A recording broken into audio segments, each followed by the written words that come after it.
So how can we overcome procrastination? Well, it turns out that there are findings from within the addiction literature that turn out to be very powerful towards leveraging our way out of procrastination. And it has to do with this. You already know, because I've told you probably a dozen times now, that the depth of the trough after a dopamine peak is proportional to how high that peak was and how steep it was, how quickly that peak occurred. It turns out that not only is the depth of the trough proportional to that, but the rate at which you get out of that trough is proportional to how steep that trough is. Let me explain this for you in as clear terms as I possibly can. Imagine you're in an amotivated state. You're just not feeling motivated. You're procrastinating.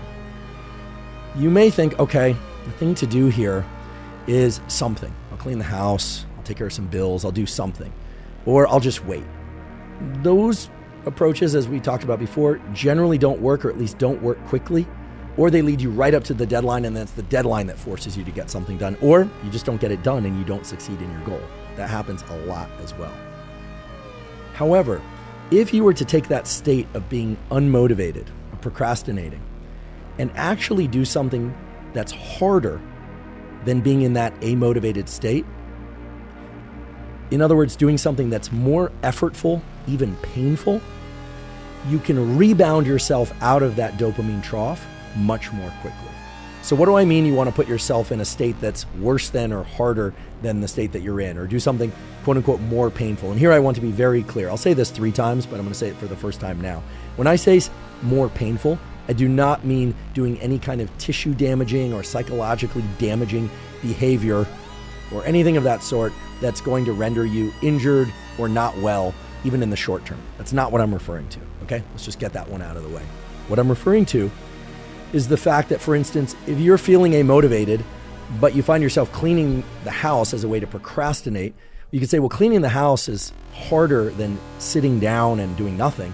But actually, in that moment, or in those moments, that's not the case, or else you wouldn't be doing it. The reality is that the dopamine system works according to what feels hard or easy in the moment. In other words, if you're feeling amotivated, you need to do something and put yourself into a state that's harder than the state you're in. So for instance, if you're sitting around feeling amotivated, or you find yourself tending to tasks that are irrelevant to the goal that you really should be focused on, you need to put your body and mind into a state of discomfort quickly. And the way to do that is to either engage in some tangential activity, meaning an activity not related to your goal that puts your body into a very different state.